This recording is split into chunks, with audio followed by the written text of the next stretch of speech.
எனக்கு தம்பி கண்டி தான் சார் ஒரு வழியும் இல்லாத 20 லட்சம் ரூபா வட்டிக்கு வாங்கி கொடுத்து பைசா கொடுத்து எல்லாம் இதுக்கும் போன பிறகு டிக்கெட் வர போட்டாச்சுன்னு சொன்னப்போ தம்பி மொபைல் கடை விட்டுண்டு எல்லாம் ரெடி ஆகும்போது இது ஃப்ராடுன்னு தெரிய வந்தது. நான் இந்த 20 லட்சம் ரூபாய்க்கு 14 லட்சம் ரூபா வட்டி கட்டியாச்சு. எனக்கு இப்போ வட்டி கட்டுறதுக்கு வழி இல்லை.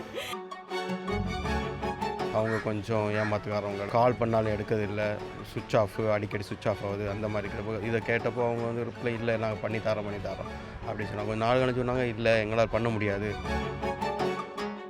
கோயம்புத்தூரில் போய் நேராக அவங்க வீட்டில் போய் விசாரிக்கலாம்னு சொல்லி போனோம். வீட்டில் போனப்போ தான் அவங்க வீடு காலி பண்ணிவிட்டு அவங்க வந்து போயிருக்காங்க.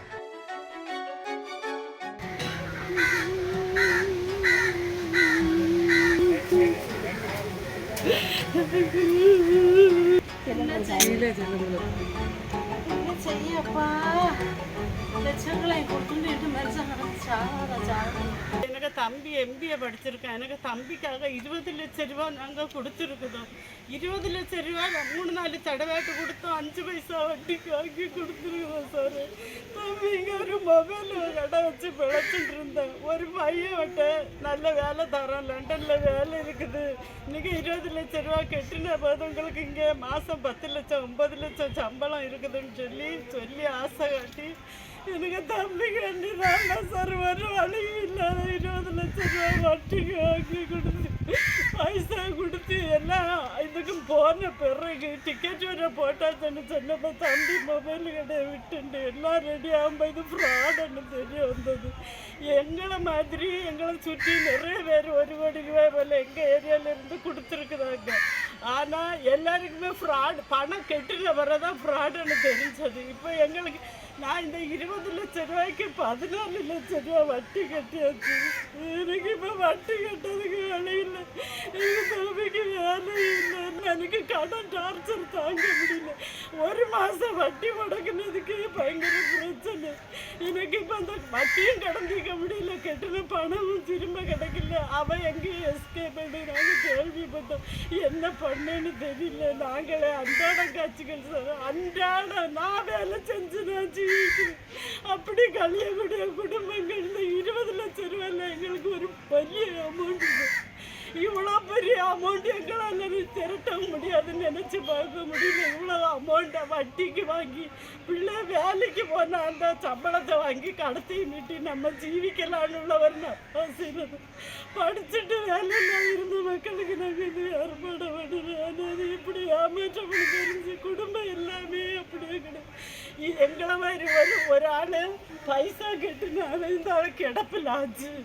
இந்த பிள்ளைக்காக வேண்டி பணம் கட்டி ஏமாத்தவனு தெரிஞ்சவரும் ஒன்றுமே இப்படி இருந்தாலும் கிடப்பு ரோகியாச்சு, ஒன்றும் பண்ணு. இப்படி எல்லாமே அன்றாடம் காட்சி குடும்பம் சார். சேர்ந்தவங்க இது ஏன் எங்கள் வீடு.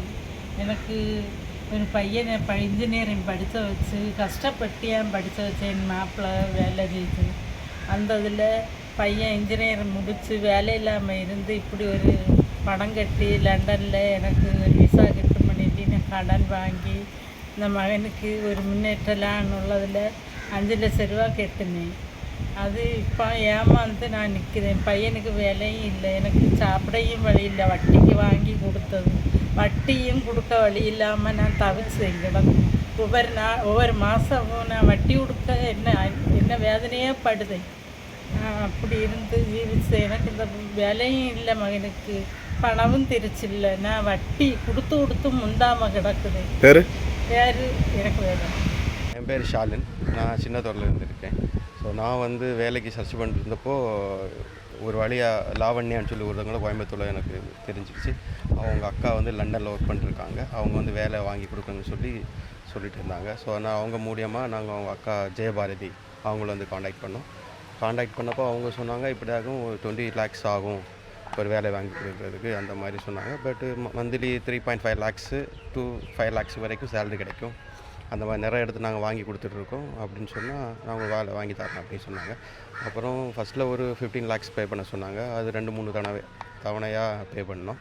ஸோ வாங்கி முடித்த அப்புறம் உங்களுக்கு வந்து அங்கேருந்து எம்பசிலேருந்து கால் பண்ணி உங்களை வர வச்சு உங்களை வந்து வெரிஃபை பண்ணி உங்கள் டாக்குமெண்ட்ஸ்லாம் வெரிஃபை பண்ணி உங்களுக்கு பண்ணுவாங்கன்னு சொன்னாங்க. பட்டு எல்லாமே பண்ணாங்க. பட் எம்பசிலேருந்து எதுவும் வரல. பட்டு அங்கேருந்து யூகேலேருந்து ஒரு சின்ன சர்டிஃபிகேட் மாதிரி ஒன்று கொடுத்தாங்க, இவங்க ரெஜிஸ்டர் பண்ணோம் அப்படின்னு சொல்லி. முடிச்ச அப்புறம் வந்து ரொம்ப அதுக்கப்புறம் காசெல்லாம் வாங்கி முடிச்ச அப்புறம் அவங்க பேச்சில் வந்து கொஞ்சம் சின்ன மாற்றங்கள் இருந்தது. முன்னாடி சொன்ன அந்த கான்ஃபிடன்ஸ் கிடையாது. அப்புறம் நாலு கழிய இல்லை லேட் ஆகுது, கொஞ்சம் வெயிட் பண்ணுங்கள், வேலைக்கு கொஞ்சம் பிரச்சனை அப்படி இப்படின்னு சொல்லி தட்டி கழிச்சிட்டு இருந்தாங்க. நாலு கழிய எங்களுக்கு இன்ஃபர்மேஷன் வந்து வேறு மாதிரி வந்துடுச்சு. அவங்க கொஞ்சம் ஏமாத்துக்காரவங்கள அந்த மாதிரி கால் பண்ணாலும் எடுக்கிறதில்ல, சுவிட்ச் ஆஃப், அடிக்கடி சுவிட்ச் ஆஃப் ஆகுது அந்த மாதிரி இருக்கிறப்போ இதை கேட்டப்போ அவங்க வந்து ரிப்ளை இல்லை, நாங்கள் பண்ணித்தரோம் அப்படி சொன்னாங்க. கொஞ்சம் நாள் கழிச்சு சொன்னாங்க, இல்லை எங்களால் பண்ண முடியாது, காசை திருச்சி தரோம் அப்படின்னு சொன்னாங்க. அப்போ திருப்பி கொடுங்கன்னு கேட்டால் இன்றைக்கி தரோம், நாளைக்கு தரோம், ஹவாலா பணம் வரணும், அந்த மாதிரி எல்லாம் கொஞ்சம் இன்ஃபர்மேஷன் சொன்னாங்க. நாலு கழிகளே மொபைல் சுவிட்ச் ஆஃபு, நோ காண்டாக்டபிள். அவங்க தங்கச்சி ஒருத்தர் லாவண்யான்னு சொல்லி கோயம்புத்தூர் இருந்தாங்க, அவங்க ஃப்ரெண்டு ஒருத்தர் இருந்தாங்க, அவங்களும் பேசினாங்க. இவங்கெல்லாம் கோயம்புத்தூர் இருக்காங்கன்னு சொல்லி பேசி இவங்களும் காண்டாக்ட் பண்ணாலும் இவங்க மொபைல் நம்பரும் சுவிட்ச் ஆஃப் இருந்தது.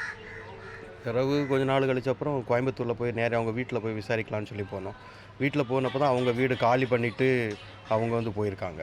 போன சொன்னாங்க வீடு காலி பண்ணிட்டு அவங்க போயிட்டாங்க. ஆனால் கோயம்புத்தூரில் வடவள்ளியில் இப்போ அவங்க வேறு வீடு எடுத்திருக்காங்க. ஆனால் அந்த வீடு எங்கே இருக்குதுன்னு தெரியாது அப்படின்னு சொன்னாங்க.